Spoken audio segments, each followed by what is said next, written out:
बिस्मिल्लाहिर्रहमानिर्रहीम अस्सलाम वालेकुम। Welcome back to my YouTube channel. उम्मीद है आप सब लोग खैरियत से होंगे। आप सब लोगों की दुआओं के साथ अल्हम्दुलिल्लाह मैं भी खैरियत से हूँ।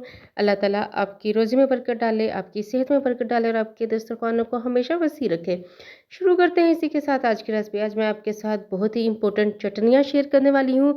ये चटनियाँ आपके घर में ज़रूर मौजूद होनी चाहिए, हर टाइम आपकी फ्रिज में मौजूद होनी चाहिए, क्योंकि आजकल मौसम जो है वो विंटर सीज़न का है और विंटर सीज़न में चटपटी जो चस्के लगाने का दिल करता है, कभी पकोड़े, कभी फ़िश, कभी छलियाँ, कभी शकरकंदी, कुछ ना कुछ खाने को दिल करता है, तो उसके लिए ये चटनियाँ घर में होना बहुत ज़रूरी है।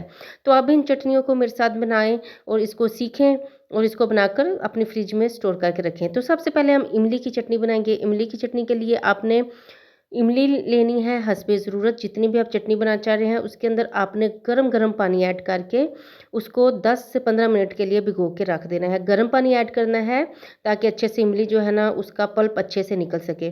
ये देखें जी, इमली को 10 मिनट हो चुके हैं, फूल चुकी है। अब हम हाथों की मदद से इसको इस तरह मसलते हुए इसकी गुठलियाँ जो हैं वो अलग कर लेंगे और इमली का पानी जो है वो हम अलग कर लेंगे। इसी के साथ अगर आप मेरे चैनल पर नए हैं तो मेरे चैनल को सब्सक्राइब कर दीजिएगा, लाइक कर दीजिएगा, प्यारा सा कमेंट कर दीजिएगा। ये देखें जी, इमली का पानी जो हमारे पास रेडी हो चुका है। अब हम एक पैन लेंगे, उसके अंदर ये इमली का पानी छानते हुए इस तरह से हम ऐड करेंगे। आपने सारा इमली का पानी अच्छी तरह से छान के यूज़ करना है। इस तरह स्ट्रेनर के अंदर डाल लें और इस तरह से सारा पानी हमारे पास इमली का आ जाएगा। अब इसके अंदर आपने डालना है 1 टेबलस्पून धड़ा मिर्च का, 1 टेबलस्पून भरकर आपने इसके अंदर गुड़ ऐड करना है और साथ ही इसके अंदर आपने ऐड करना है 1 टेबलस्पून नमक। नमक हस्बे ज़रूरत यूज़ कीजिएगा, ज़्यादा नमक भी इसके अंदर नहीं डालना। जो मैं आपको क्वांटिटी बता रही हूँ ना, अगर आप ज़्यादा बनाना चाह रहे हैं तो इससे डबल क्वांटिटी हो जाए, ठीक है। अब टीस्पून इसके अंदर आपने चीनी का ऐड करना है, 1 टीस्पून आपने इसके अंदर लाल मिर्च का पाउडर ऐड करना है। अब आपने अच्छी तरह 2 से 3 मिनट के लिए पकाना है, ज़्यादा नहीं पकाना, सिर्फ आपने 2 से 3 या 4 मिनट के लिए पकाना है। जब अच्छे से इस तरह से 1-2 दफ़ा बॉयल आ जाएगा, पक जाएगा, तो आपने 1 चम्मच कॉर्नफ्लोर 2 से 3 चम्मच पानी में इस तरह से मिक्स कर लेना है और चटनी को गाढ़ा करने के लिए आपने इसके अंदर थोड़ा-थोड़ा कॉर्नफ्लोर ऐड करना है। आपने एक ही दफ़ा इसके अंदर कॉर्नफ्लोर ऐड नहीं करना, नहीं तो ये ज़्यादा थिक हो जाएगी। तो आपने कंसिस्टेंसी देखते हुए इसके अंदर इस तरह से कॉर्नफ्लोर ऐड करना है, थोड़ा-थोड़ा करके ऐड करना है ताकि ज़्यादा थिक ना हो जाए चटनी। और ये देखें जी, कितनी ज़बरदस्त जो हमारी चटनी है इमली की वो बनकर रेडी हो चुकी है।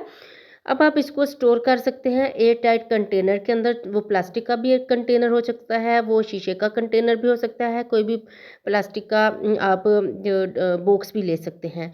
और इस तरह से ये इमली की चटनी को आप महीना एक सेव करके फ्रिज के अंदर रख सकते हैं, फ्रीज़र में नहीं, फ्रिज के अंदर।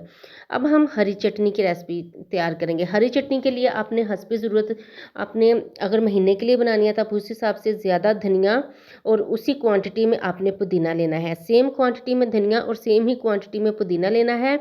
ये देखें जी, ये एक जो है लहसुन का डाला है मैंने, इसको 2 किए हैं मैंने दरमियान से, ठीक है। 2 हरी मिर्च डाली हैं और 1 टेबलस्पून आपने इसके अंदर ज़ीरा डाल देना है, सफ़ेद ज़ीरा, और 1 टेबलस्पून नमक डाल देना है और थोड़ा-सा पानी डालना है। आपने ज़्यादा पानी इसके अंदर ऐड नहीं करना कि पानी ही पानी हो जाए, ठीक है। तो आपने थोड़ा-सा पानी ऐड करना है और इसको अच्छे से ग्राइंड कर लेना है। ग्राइंड करने के बाद कुछ इस अच्छा, आपने इसको ज़्यादा बारीक नहीं पीस देना, आपने सिर्फ 1 से 2 दफ़ा ग्राइंडर को ऑन करके तो इसको आपने इस तरह से पीस लेना है। और इस तरह से हर घर में इस तरह ये जो क्यूब्स होती है ना, बर्फ़ जमाने वाली ट्रे क्यूब्स, इसके अंदर आपने इस तरह से थोड़ा-थोड़ा डालते जाना है और ये क्यूब्स बन जाएंगी, ठीक है, चटनी के। और ये देखें जी, इस तरह से अगर आप पूरे महीने 2 की चटनी बना के भी रखेंगे ना, ना इसमें स्मेल आएगी, ना इसका कलर ख़राब होगा और ये बहुत ही ज़बरदस्त सी चटनी बनेगी। अच्छा, मैं आपको इसका डेमो भी देती हूँ कि ये कितना हरा और कितना ही ज़बरदस्त इसका कलर आता है। इस तरह दही में इसको मैंने डाला है और अब इसको मैं मिक्स करके बताऊँगी। और ये देखें चटनी का कलर, आप महीने बाद भी इन क्यूब्स को निकाल के चटनी बनाएँगी ना तो सेम इसी तरह फ्रेश होगा कलर, बिल्कुल ख़राब नहीं होगा। ये देखें जी, मैंने तकरीबन फ्रिज में 1 दिन के लिए रखा था और अब मैंने इसको निकाल लिया है और इजीली इसको थोड़ी देर के लिए बाहर रखेंगे ना तो ये क्यूब्स इजीली निकल जाएंगे।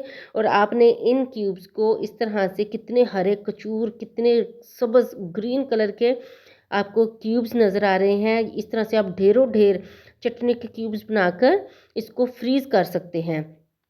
अच्छा, जो इमली की चटनी है उसको आप फ्रिज के निचले हिस्से पर रखेंगे, और ये जो मैंने हरी चटनी आपको सिखाई है ये आप फ्रीज़र में फ्रीज़ करके रखेंगे। और इस तरह से आप ले सकते हैं कोई भी इस तरह से शॉपर, जो थैलीनुमा शॉपर होता है ना साफ़ सुथरा, आप वो मेरी तरह यूज़ करें। और एयर टाइट जो प्लास्टिक बैग्स होते हैं ना वो भी यूज़ कर सकते हैं, जो मैंने आपको पहले दिखाया है। अच्छा, मैं इसी तरह से चटनियाँ जो है बनाकर फ्रिज में रख देती हूँ, और इजीली जब भी आपने चटनी बनानी हो क्यूब्स को निकालें, दही में डालें और 2 मिनट में मेल्ट हो जाती हैं, और बहुत ही अच्छी जो है ये चटनी आपकी रेडी बन हो जाती है, और परेशानी की भी बात नहीं होती। अच्छा, अब आपने इसको ऊपर से नोट कैसे बांधना है, इस तरह से आपने इसको प्लास्टिक की थैली में जब आपने डालना है ना क्यूब्स को, तो इस तरह से भी नोट बांध सकते हैं। ये बहुत ईजी नोट है। इसके अंदर एक तो हवा पानी जाने का भी खतरा नहीं होता। अच्छा, अगर आप दूसरी तरह से भी नोट मैं आपको बांधनी सिखा देती हूँ, जो भी आपको ईज़ी लगे, आप वैसे इसको ऊपर बांध के फ्रीज़र में रख दीजिएगा। महीनों इसको स्टोर करके रखें, कोई परेशानी नहीं होती, कोई कलर नहीं ख़राब होता, जायका नहीं ख़राब होता। अच्छा, अगर आपको मेरी वीडियो अच्छी लगी हो ना, तो चैनल को सब्सक्राइब कर दीजिए, लाइक कर दीजिए, प्यारा सा कमेंट कर दीजिए। मिलते हैं आपसे नेक्स्ट और बहुत ही अच्छी रेसिपी के साथ, तब तक के लिए अल्लाह हाफ़िज़।